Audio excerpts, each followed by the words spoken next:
Hey everyone, how you doing? It's been 10 years since The Witcher 3 came out this year. It's incredible. I can't actually believe it's been 10 years. I mean, that's crazy. I remember when I was playing the Halo 1 remaster, and at the time I was sort of like, 10 years ago. When Halo 1 came out, such a long time ago, and now I think The Witcher 3, a game I played at launch, is now 10 years old, and it's crazy to think because this game has been so important to me, and the fact it's 10 years old is mind-blowing. So I wanted to make a video today which I would say is just for people that have essentially watched this channel for a long time. I know some of you out there have been watching for years since I started making these videos, and I really felt like it would be fun to just, with this anniversary, talk about my experiences with The Witcher 3, talk about The Witcher 3 in general, how much influence it's had, how much I believe it has transformed the gaming world in general, how influential this game has been, how much it's impacted my life, and maybe just share some of this information that you guys might be interested in. So just for some general information I've gathered for this video, the number of copies sold on The Witcher 3, apparently collectively since around 2019, or possibly this year, I'm finding a lot of different sources on this, are over 50 million, which is an insane number. I mean, I can't even picture how much revenue that would be, because obviously you could factor in the discounts and everything like that, but it's the fact that it's 50 million, and obviously they're not just selling The Witcher 3, like this will lead to copies of The Witcher 2, The Witcher 1 being sold, the figures they sell, the merchandise they produce. It's insane how much money this game must have generated, and I still can't quite fathom it. Apparently, I've seen estimates that it's around $300 million, something like that. I still don't know. I'm not sure how much I trust the source I got that from, but that's what I've seen so far. And of course, when The Witcher 3 came out, and since then it's had incredible reviews, a lot of people would say it's the best game of all time. A lot of people would just say it's a very good game. There's been a few, I'd say, in the minority that don't like the game or have a lot of criticisms of the game, but of course I'm not in that minority. I personally think, and as I say, everything is subjective, there's so many different genres, but for me, The Witcher 3 is truly the best game of all time. The best game I've ever played, and I've played a lot of games, and I think since The Witcher 3 has come out, of course there's been a lot of good games, like Red Dead Redemption 2, God of War, obviously there's whole different genres of games, but for me as someone that's always loved fantasy, this is the genre that I love and I've loved forever. I think it's the best game I have ever played. Of course, you have Skyrim, the Elder Scrolls Bethesda games, that sort of stuff, and that serves a different function, and I love Skyrim, and I always will, but just the feeling I felt when I first finished The Witcher 3 will stay with me forever. So it's had a lot of influence. It led directly to the Netflix show being made. I don't care what they said originally about it being influenced by the books, all this stuff. Of course the books are important, but it's very clear the Netflix show would have never been made if it wasn't for the games. It's clear, and whatever you think of the Netflix show, of course that massively boosted the popularity of The Witcher. I can tell you from my first-hand experience that as soon as the Netflix show came out, that's probably the best my channel has performed ever. So regardless of the quality of that show, which is incredibly lacking, it did turn a lot of people onto this amazing franchise, and I'm sure has boosted the game sales significantly. So that's some general information about The Witcher 3. I don't think I need to say, like, is it still good after 10 years? I think anyone asking that question is either not played The Witcher before, or I don't know how you could possibly fathom that it's not good after 10 years considering what the game is. So of course it's still good, it's an amazing game, it holds up incredibly well. I think there's nothing wrong with it, it still looks visually amazing. They did the next gen update, of course that looks cool. And I think it's a great game. It still holds up not just incredibly well, it's essentially the same as most modern games. So what I wanted to just say for this video is, I've talked about this in videos a long time ago, like a very, very long time ago, but I just wanted to share maybe some future information as well that I might not have talked about before, but just my story with The Witcher, and how I got involved with it, and how it's become such a massive part of my life, and how it's become not just the greatest game for me because of everything I love about the series, but just how it has transformed my life as well. So in about 2014 or 15, it's very hard to remember the specific date. So I'd already played The Witcher 2 in like 2013 or something like that. I can't remember exactly when, but I remember I had that game on my Xbox 360, and I played it and I thought, that's pretty good. I like the decisions and stuff, and then Skyrim as well, of course, I was playing at the time. So I kind of thought, cool fantasy game, neat. I did like it, I thought it was a great game, but it wasn't like I finished it, I was like, I gotta play The Witcher 3, I gotta play The Witcher 3. It was just like, yeah, it's a pretty good game. Anyway, back to Skyrim, this is fun. Anyway, I remember I was sat in my room, and everything has changed in my life since this time. But I remember I was sat on my computer, and it was this period of time where, I don't do it now, but I used to be subscribed to like the PlayStation YouTube channel, the Xbox YouTube channel, all that sort of stuff. And I remember I was subscribed to the Xbox YouTube channel, and a trailer came up. They used to come out with all these new game trailers, and I used to watch some. I used to just not bother watching a lot of them, but there was one, and there was the thumbnail, and I believe it was for the trailer, which is A Night to Remember. And I remember I clicked on the trailer, and it starts with that song from Oriana. Was asleep amidst the trees, bats all a swaying in the breeze. eyes wide awake, fearing all manner of ghouls, hags, and wraiths. And you're listening to it, you're like, oh, what's this? And then you see this character and he's got glowing yellow eyes, and then he goes to get her and she runs away. Then suddenly, like, oh, she's a monster, she's a vampire. They fight, he defeats her, he goes back, and there's this amazing music and just this atmosphere. And it was like coming out 2015. You're like, what is this game? This looks incredible. Like, I have never seen a fantasy game like this before. I've never seen something of this kind of like seriousness, this grittiness, but still holding up with the things that I love. I really like vampires. I thought it was always such a cool thing from when I watched the Van Helsing films. I love them in Skyrim, werewolves as well, of course. And you see that, and then I watched a bunch of the other trailers, and I was like, wow, I did play The Witcher 2 actually. Like, I remembered, oh, I played The Witcher 2. They're making The Witcher 3. Wow, this is amazing, you know. I think at that time I wasn't keeping up with sequels of games so much. I just played whatever I felt like. And I thought, I've got to get this game. Now, I still have my pre-order copy of The Witcher 3. I remember I pre-ordered it on my Xbox One, because I had an Xbox One back then. I pre-ordered the game, I got it, had this little note, thank you for pre-ordering, etc. I was like, cool.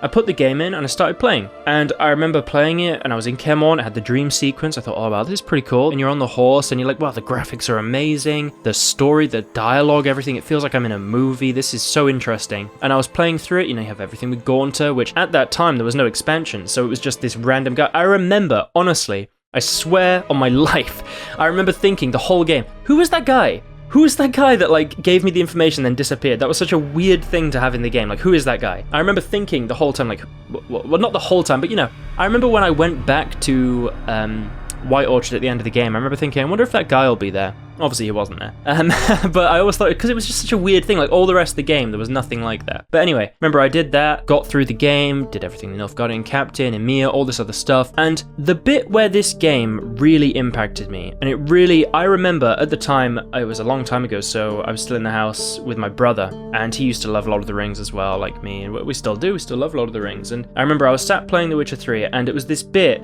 where you're with the Baron, and the botchling comes out, his daughter, Dea, and essentially you have the decision to kill the botchling or not kill the botchling. And at the time I didn't kill the botchling. I was like, I'm not going to kill it. Then he picked it up, and I remember I started walking back towards the Baron's castle, and I paused the game and I looked outside the window. It was dark outside, and I was like, wow, what is happening? I just thought, like, of course there had been decisions throughout the game that I think I just didn't register at the time as being that impactful. There's always these things in games, right, where it's like, do you want to come with me? Do you want to do this? And you're like, oh, I don't know. But I realized, like, this is such a major thing. Killing something or not killing it is something that I just hadn't seen to that degree. I thought that surely is going to change, like, the entire outcome of this entire character. Either he kills his unborn daughter or you let it live. And the fact that I could do that as the player, I was like, wow. So I paused the game, I went and saw my brother, and I was like, you've got to get this game. This is like, seriously, I know we like Skyrim, I know we like all these other games. This is the best game I have ever played. It is seriously amazing.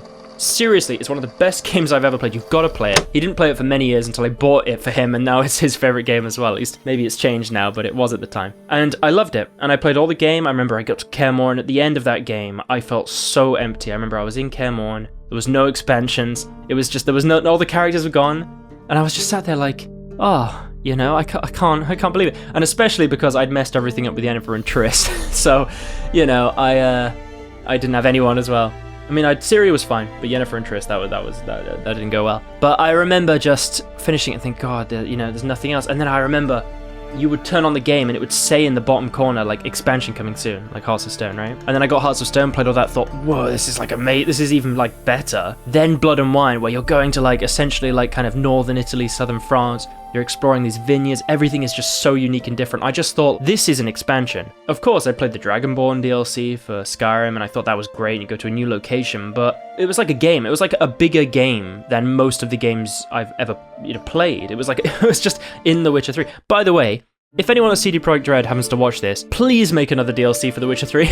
Make an expansion, just something. It could be fun. It could lead into The Witcher 4, you know, just make something, please. Like, oh, I would love that so much. And I just thought, like, this is the greatest game of all time. And I remember, so after all of that, I think that would have been about 2016, I used to have YouTube channels for years. I always wanted to do YouTube, and I never knew what to make videos about. I used to make it about random things, and I used to think, oh, maybe this will be good, and never really worked out. I don't think I ever had particularly good ideas, and it just didn't work out. And I remember I was talking to my brother, actually. A lot of this is from conversations with my brother, because we both like it. And we were talking about the Netflix show had been announced, and we were like, who would you like to play each character? And we had all these ideas, and you can still see some of those ideas in my first ever videos on this channel, where I was discussing some of these casting decisions that, to be honest, I still think a lot of the suggestions I had were better than what they came up with in the end. But, you know, there was all these ideas like, oh, maybe they could get this actor or this actress or something like that. And then I remember at the time, I didn't really know, like, how do I edit the video to make it good? What do I put in the video? I have honestly no idea. And I thought, well, I know how to record my screen. I know how to record, do that sort of stuff. And I recorded the School of the Cat quest with Gaetan. So I was recording that quest, and I was playing through it, and I remember just at the time thinking, oh, I want to learn more about the School of the Cat. This isn't something, I hadn't read the books carefully at that point, you know, I hadn't really taken too much of account, I was just enjoying the game, you know, and I remember I essentially, I was looking up the School of the Cat, learning all this information, I looked on YouTube, and at that time, there was no videos on it, that no one had talked about it. And I was sat there and I was like, this information is really interesting. I'd made some videos on the sort of Netflix stuff, right? And talking about which actors I wanted to play in the series. And then I just sort of was sat there and I was like, you know, I might make a video and just explain what the School of the Cat is, because I wanted to know what this was. You know, I wanted to know what this was about. I had no idea. And I thought I'd like to tell other people about it. And if you watch my old videos, of course, they don't hold up amazingly because I just used footage from the game and I didn't really know how to edit so well. I've learned over time, but that's how everyone is on YouTube, you know? And I made a video on the School of the Cat. I think that was my first lore video. It's one of my first lore videos at the very least. Maybe I made another video first. I remember some of the first ones were on like Yavin and Eorveth, like why he wasn't in The Witcher 3, because I remember playing The Witcher 2, right? And I was like, where's this character gone? I remember him.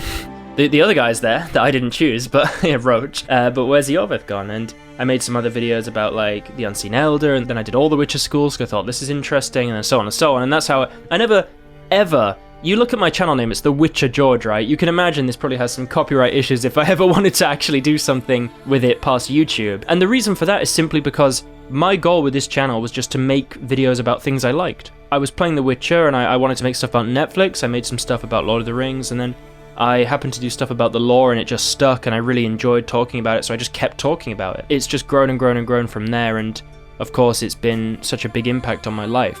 I would say that The Witcher now is one of the most significant things for me that I do. Is the series that I would say I love the most. I mean, of course I love other series too, but The Witcher is just so important to me. I get less upset now because after the Netflix show came out, I got a little bit disenfranchised. Not with The Witcher, of course I still love The Witcher, but I realized it was sort of hit me that people are able to take the things you enjoy, if they have a lot of money, and make something with it that even if you completely disagree with, essentially you can't do anything about it.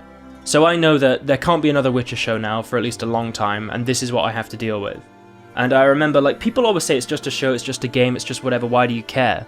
The reason I care is because you dedicate a big part of your life to it, or you love these things, or everyone has things in their life they enjoy, and if it gets taken by people who clearly are using it for sort of a financial gain, it's not actually because they have any vested interest in any of the characters, any of the story. It's incredibly frustrating, because you watch it and you just think, like, obviously, if you love the games, or you love the series, or you like the characters, you wouldn't make half these decisions. You wouldn't tear apart storylines and remove them. You would make something. I'm not making a video about The Witcher Netflix. This is a celebration, but I'm saying it made me a bit disenfranchised with it, and then it makes you very skeptical about any sort of changes that can come in the series, and then you start seeing it with other series too, and you just feel like, ugh, you can't tell at that point, like, is it just... Do people have these thoughts about The Witcher 3? Do they think, oh, this game is like nothing, you know? Because you hear about Christopher Tolkien with Lord of the Rings, right? The films, which I think are great, but a lot of people that just read the books don't like them. So you wonder, am I becoming that person because now I like something? But I don't think so. I just think there's obviously things that were removed that shouldn't have, things that were added that shouldn't have been added. And I think it's clearly made by a sort of board of executives that don't know what they're doing. And it's very frustrating. It's very frustrating. But anyway, what I'm trying to say is I got a little bit disenfranchised in that regard because I thought, like, if I care too much about this thing and they keep doing this annoying stuff, it's just going to annoy me all the time. But over the years, I think I've matured and I've changed a lot, and I can sort of separate these things.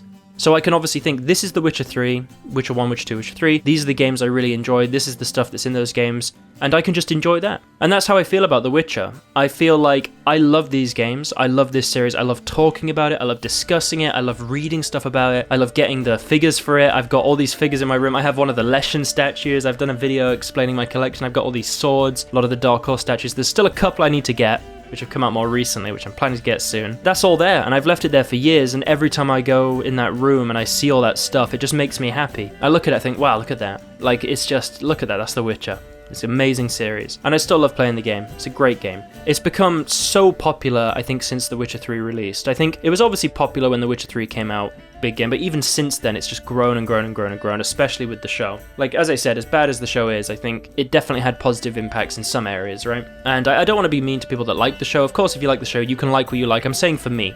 I'm not saying it's bad for everyone, just for me. So, yeah, I think that after 10 years, you can look at The Witcher 3's influence, and I saw it immediately. I remember playing, I think it was Assassin's Creed Origins. I remember playing that game and thinking, all this inspecting stuff and finding stuff, and of course that was in games before, but the way they did it in Assassin's Creed Origins, I thought this is very similar to The Witcher. Like, very similar. And you could start to see it in so many games at the time, and I think you can just see The Witcher 3's footprint in all of these games. It's amazing. It's truly amazing. Like, truly an amazing game series, truly amazing. And I think a lot of the people that worked on the Netflix show, of course they wanted to make something that they loved. People don't go and make things because they hate it. I just think the people in charge essentially just weren't the right people for the job. I'm sure a lot of people on the production team, a lot of the artists, a lot of the actors possibly, really wanted to make something good. They really got into it. I just think it's obvious watching it that they didn't know what they were doing. You know, and that's fine. Sometimes you just aren't the right person for a job, and it's the way it is. It doesn't mean you're a bad person or something. It just means that you shouldn't have really had this property under your control. But yes, this video has been a little bit all over the place, but it's because it's 10 years. It's 10 years later. These are the things that, with The Witcher, stick in my head. These are the things I care about. I think I'm excited for The Witcher 4. I'm excited to see what kind of lore explanations they're going to have with Ciri, because of course I'm still slightly concerned about that.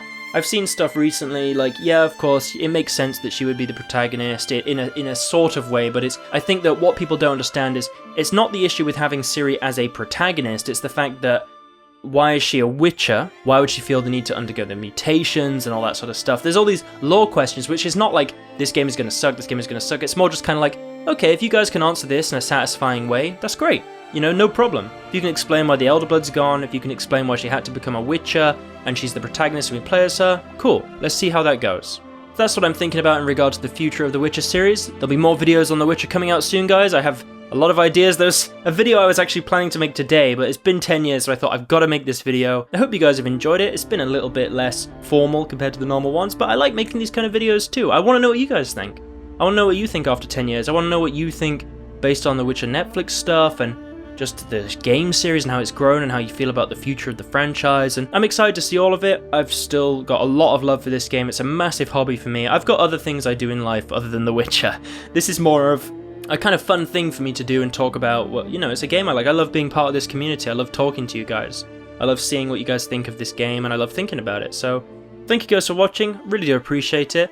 Please like and subscribe if you want to see more videos like this. Let me know if you like these kind of chill, laid-back, talking videos. Maybe I'll make some more soon, not just on lore and stuff. We'll see how it goes. And also become a member, because you'll get your name at the end of every video, like these awesome people who've decided to contribute to the channel. Do really appreciate everyone. Look at their names. They're all great. Thanks, guys. And also there's Patreon, but I don't know if you want to donate. It's up to you. There's still stuff on there, and it's not locked into the rates YouTube charges. But yes, thank you guys for watching. See you in the next video. Have an awesome rest of the week, everyone.